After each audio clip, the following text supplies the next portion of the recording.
the one and only Senator Rodante Marcoleta.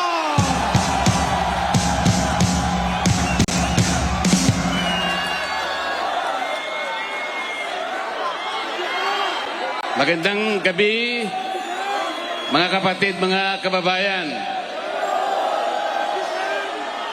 Ako po ang magpapakilala sa inyo sa susunod na magsasalita.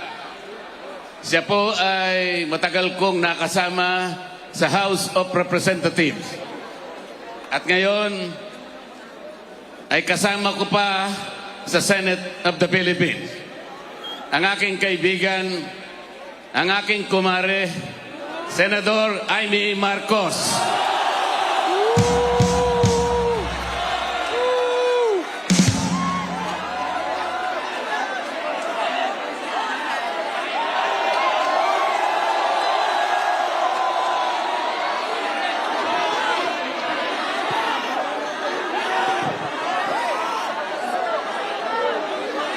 Magandang gabi po sa inyong lahat, mga mahal na kapatid. Ka-Israel, ka-Bien, ka-Erds, ka-Arnel, lahat ng ating minamahal na kapatid. Higit sa lahat ang classmate ko mula Congress hanggang Senado, Senador Manong Dante Marcoleta. Napakahirap po ang pumunta, tumayo at magsalita sa inyong harapan. Pero noon pa man, alam kong walang madali kapag ikaw ay Marcos. Nanginginig ako at ang aking boses, hindi dahil ako'y natatakot sa inyo, kundi dahil nalulungkot po ako. Ipagpaumanhin ninyo kung sa gitna ng pagsasalita ko, ako'y hihinto, hihinga dahil sa bigat ng aking kalooban. Pero hindi yan ang dapat kong ihingi ng paumanhin. Hindi yan ang kasalanan ko sa bayan na dapat ihingi ko ng tawad. Narito po ako dahil sa tawag ng Iglesia ni Cristo para sa transparency, accountability at hustisya. At dahil sa tawag ng sarili kong konsensya, bilang senador, bilang kapatid, bilang Pilipino. Bata pa lamang kami ni Bongbong. Alam na ng buong pamilya ang problema sa kanya.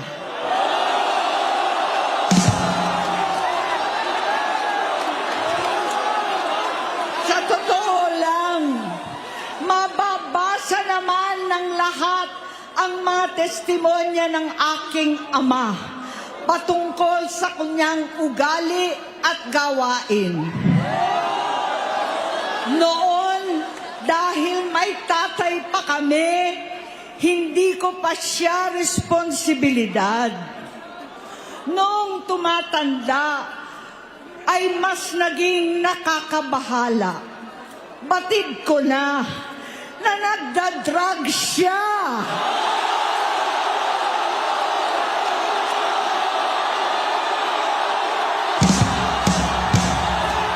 Nalaman ko at ng pamilya, seryoso ito.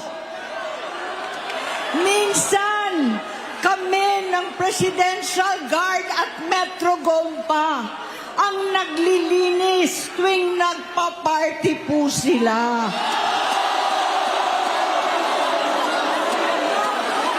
Namuhay kaming magkakapatid sa ibang bansa.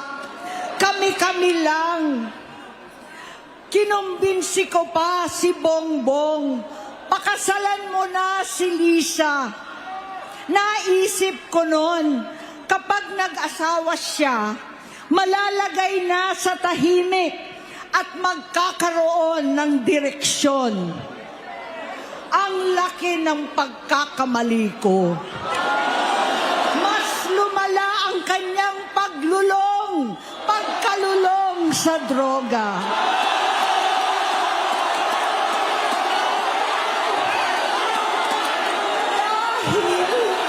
Parehas pala silang mag-asawa.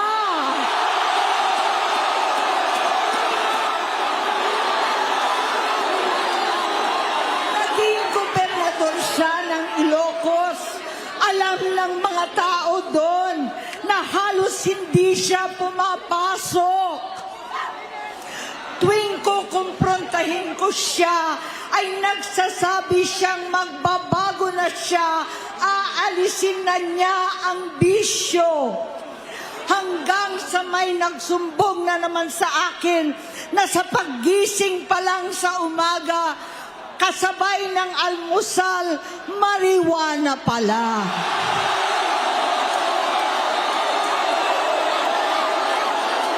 Maghapon sila. Lahat sila nagiinuman at gumagamit ng cocaine. Kasama ng asawa at barkada. Tulad ng ama ko, kinastigo ko ang mga barkada niya. Ang nasirang si Bong Dasa, si Edvi Cruz, Inigo, Tony Boy, Sap Anton, alam po ninyo yan. Paano nagre-resign na sa takot ang mga pulis nila at staff dahil sa lumalalang bisyo. Inayos ko sila dahil gusto niyang ituwid ang buhay niya. Gusto niyang mag-vice-presidente. Hindi siya pinalad at lalong nagkaroon ng oras para sa bisyo. Simula noon, naging malabo sa amin ang lahat. Kaysa mag-away, bigla na lamang lumayo ang loob namin sa isa't isa. Noong 2016, kasabay ng kampanya ni dating Pangulong Duterte laban sa droga, lumabas ang pangalan ni Bongbong sa listahan. Nakasama siya sa listahan ng mga celebrities, mga artista, Maricel Soriano at iba pa. Masinsinan kong kinausap si Pangulong Rodi. Halos manikluhod ako. Sinabi kong ayon sa kapulisan, dapat unahin, usigin ang mga pusher at saka na lamang sagipin ang mga user. Naligtas si Bongbong. Labis ang takot ko at pag-aalala. Kinausap ko siya at nagsabi siyang talagang siya ay nagbabago na. Muli at lagi, hindi ako nawalan ng pag-asa. Ako'y naniwala ulit. Mula noon na natatanggap ko na lang na balita tungkol sa kapatid ko ay regular na pagpapadoktor. Kaya kumalma naman ako. Iniisip ko, totoo dahil naopera na ang tuhod niya sa gout. Siguro, totoo na ito. Hanggang nito, nalaman ko na tuloy ang paggamit niya sa mga party na garapalan naghahain ng droga. Pinagmamalaki pa ng mag-asawang kayang-kaya nila ang microdosing ng cocaine. Hati-hatiin daw para 4 na beses sa isang araw. Hindi mabibisto. Ang pampapadoktor, pinalabas nilang pag-stem cell. Nagpapalit daw ng dugo, nagpapa-blood transfusion. kayang-kaya raw, hindi ko maintindihan ang pinagsasabi. Noong 2021, kahit papano, nagkikita kami at nagkakausap. Sumamba siya sa aking talagang hinintunan niya. Naniwala ako kasi sabi niya gusto niyang tumakbo. Ang sabi ko, tutulong ako sa abot ng aking makakaya. Ipinakilala ko si Bongbong kay Inday. Naging magkatandem sila. Pagkatapos noon ay biglang hindi na niya ako ulit kilala. Kahit si Inday, nagtataka, bigla ako na itsapwera.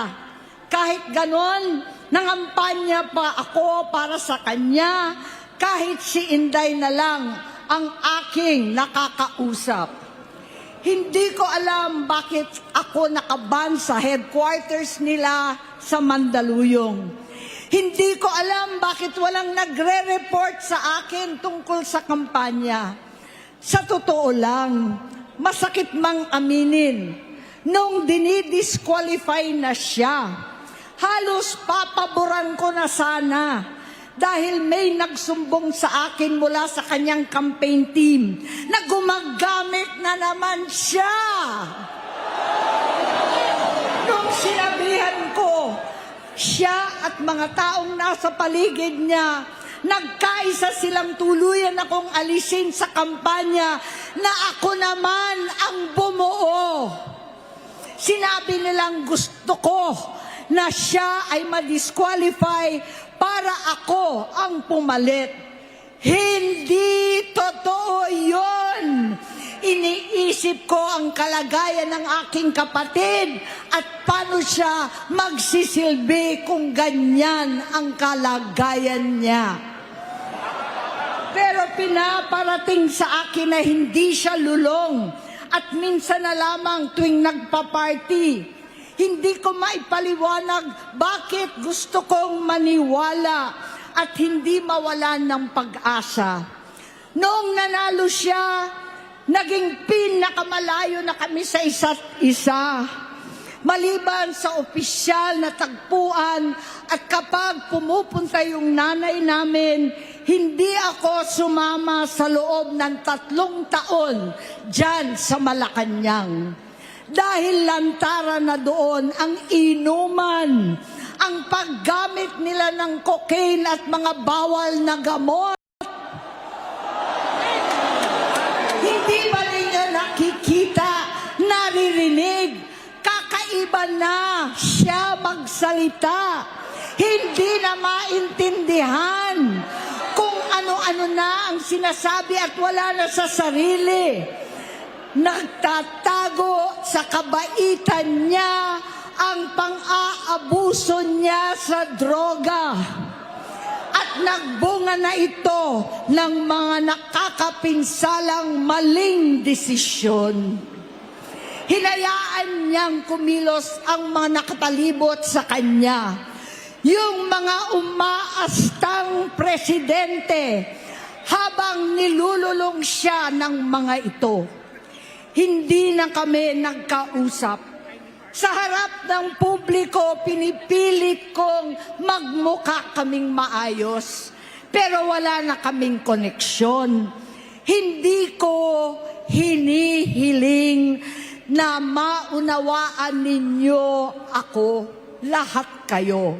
Sa palagay ko, ang makakaunawa lamang sa akin ay ang mga pamilyang may pinagdaanan sa adiksyon, sa inom, sa sugal, sa alak, sa bisyo, higit sa lahat, sa droga.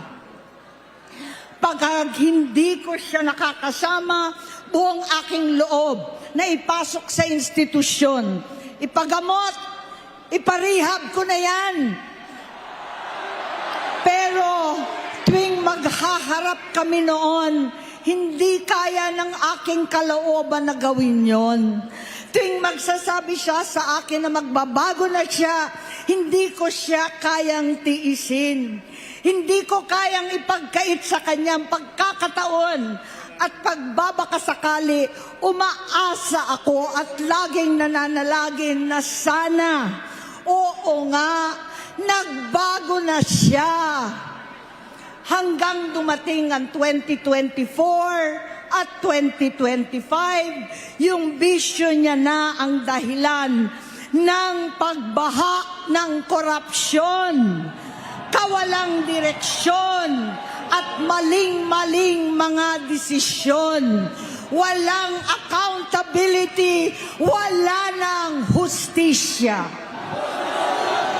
Hindi na niya alam ang nangyayari.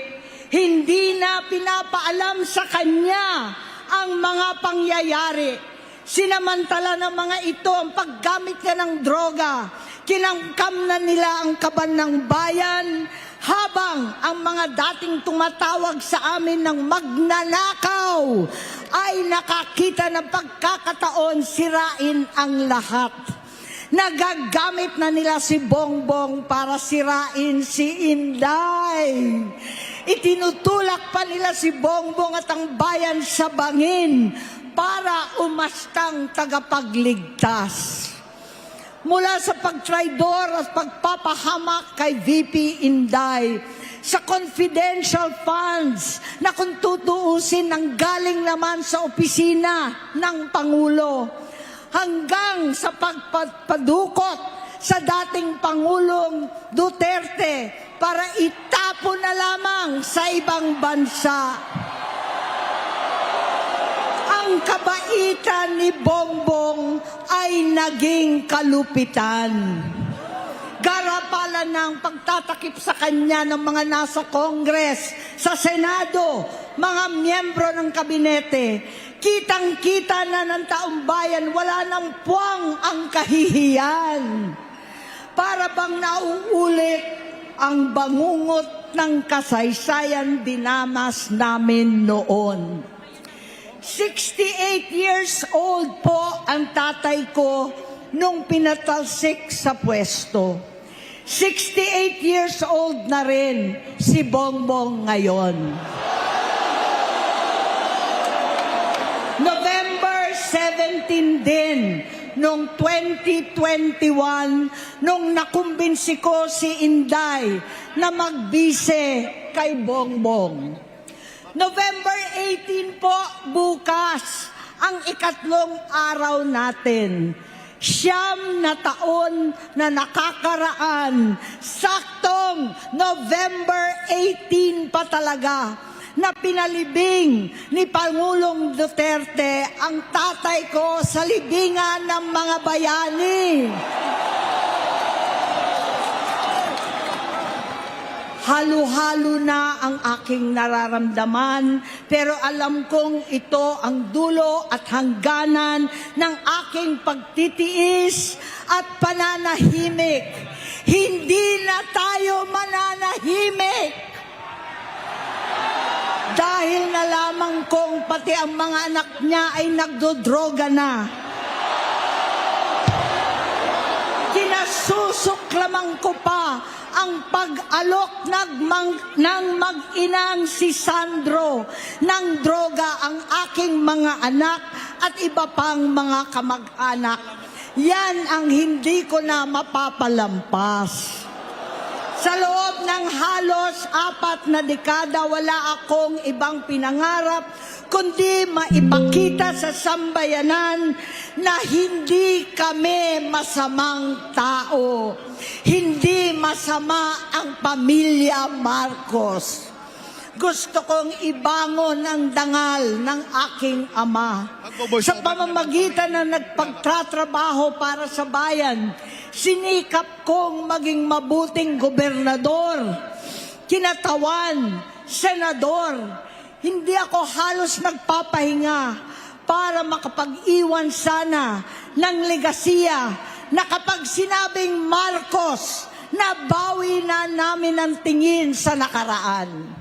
Ngunit sa kagustuhan kong maging responsableng anak, matupad ang pangako ko sa aking ama, nabigo akong maging mabuting kapatid.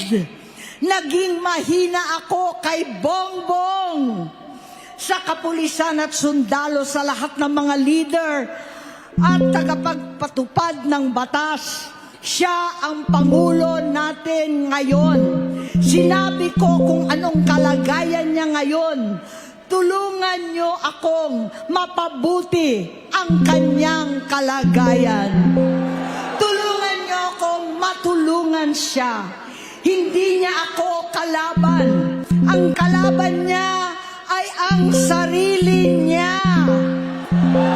At nadadamay ang bansa sa laban na yan. Bilang senador at lingkod bayan, batid ko ang mga problema at gaya ng bayan, alam ko rin ano ang solusyon. Sa pagkakawatak-watak, patuloy na pamumulitika, pagnanasa sa kapangyarihan ng mga talunan naman, kaguluhan sa Mindanao, alanganing gyera sa China at Estados Unidos, kawalang pananagutan sa flood control scam, garapalan, takipan, panggigipit sa hindi kaalyado, pagkakanulo sa kapwa Pilipino, pagdakip sa dating Pangulong matanda't may sakit upang ihagis lamang sa bansang dayuhan, pagsadsad ng piso, paglaganap ng gutom, paghihingalo ng ekonomiya, at pagsasawalang bahala sa taong bayan. Ang delubyo at kalamidad na nagdudulot ng parusa, ang korupsyon na nauwi sa kawalan ng tiwala at hustisya sa Pilipinas, sa kanyang pamahalaan, lahat ng yan ay masusolusyonan kung ikaw, aking kapatid, magsaayos ng iyong sariling kalusugan. Kapag humupa ang ingay sa politika, kapag umuwi na kami sa aming pamilya, hindi bilang senador, kundi bilang ate, bilang si Manang Aimee ni Bonget, kaya itong sasabihin sa harap ng taong bayan, sa harap ninyong lahat at sa harap ni Bongbong. Bonget, magtatatlong taon na tayong hindi nagkakausap. 3 taon ko nang sinusubukan muli na ako'y pakinggan. Siguro ngayon ay makakariting ng buo ang gusto kong sabihin. Walang mababawasan, hindi madadagdagan. Bongbong, nag-aalala sa iyo si Manang. Tuwing nakikita kita sa TV, gusto kitang puntahan. Napakalaki ng pinagbago mo. Itsura, pagsasalita, takbo ng pag-isip. Minsan, napapatanong ako sa sarili ko, ikaw pa ba yan? Si Bongbong ba talaga yung nakikita ko? Pero ako, ading ko, ako pa rin ito. Ako pa rin ang ate mo na tumayong ama't ina sa inyo sa ibang bansa. Ang kasama no sa sumubok na sanggain lahat ng sakit para sa iyo. Ang kapatid mo na hindi mo kailangan hingan ng tawad dahil agad ka nang iniintindi at tatanggapin dahil mahal kita. Nasa Bagong Tipan, kay Lucas, Kapitulo 17, versikulo 3 hanggang 4. Kung magkasala ang iyong kapatid, sawayin mo siya. At kung siya'y magsisi, patawarin mo siya.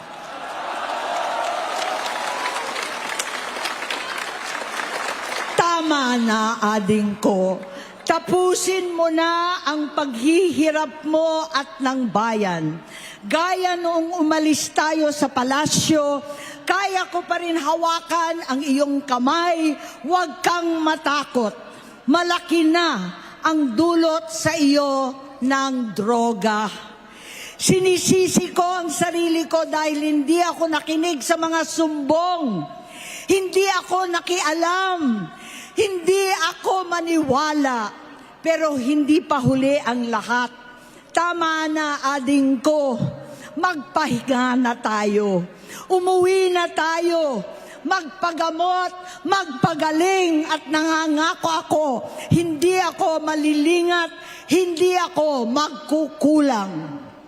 Lahat ng kasama mo ngayon, hindi natin kasama sa pinakamadilim na bahagi ng buhay natin. Kasama mo sila ngayon dahil nasa taas ka pa. Ako at ang ating mga tunay na kapatid dito sa Luneta ang kasama mo kahit magdilim ulit ang lahat. Talikuran mo ang iniisip at ibinubulong nilang ambisyon. Unahin na natin ang kalusugan mo dahil sa adiksyon nabigyan mo ng malubhang karamdaman ang buong bansang Pilipino. Matatanda na tayo. Sakitan na si Mami. Alagaan na lang natin ang isa't isa. Kaliwat kanan man ang panghuhusga sa akin, malinaw sa aking puso na dapat mauna ang Diyos, ang bayan, pamilya at sarili. Hanggang sa mga oras na ito, Bonget, gusto kong malaman mo na hindi kita sinusukuan. Hindi ko kakayanin kung mapapahamak ka. Kaya hinihingi ko na tayo'y umuwi na. Mamahinga alang sa iyong kalusugan. Kaya kung mabigo at mawala sa iyo ang posisyon, pero hindi ko kayang mawala ka sa amin. Ayusin mo ang sarili mo. Magpagamot, alisin ang droga sa iyong sistema. Wala akong ibang gusto kundi gumaling ka, malampasan natin ito muli. Dahil wala akong ibang hinahangad bilang ate, kundi maging masaya ka, maging ligtas sa panganib, malusog, matagumpay sa buhay. Itama ang mali, labanan ang adiksyon, at ako hindi kailanman aalis sa iyong tabi. Susuporta at hindi titigil manalangin kasama ninyo dito sa Luneta at sa buong mundo. Dahil iyon naman ang tungkulin at ibig sabihin ng salitang kapatid, kapatid, mabuhay kayong magkakapatid. Maraming salamat po, Senator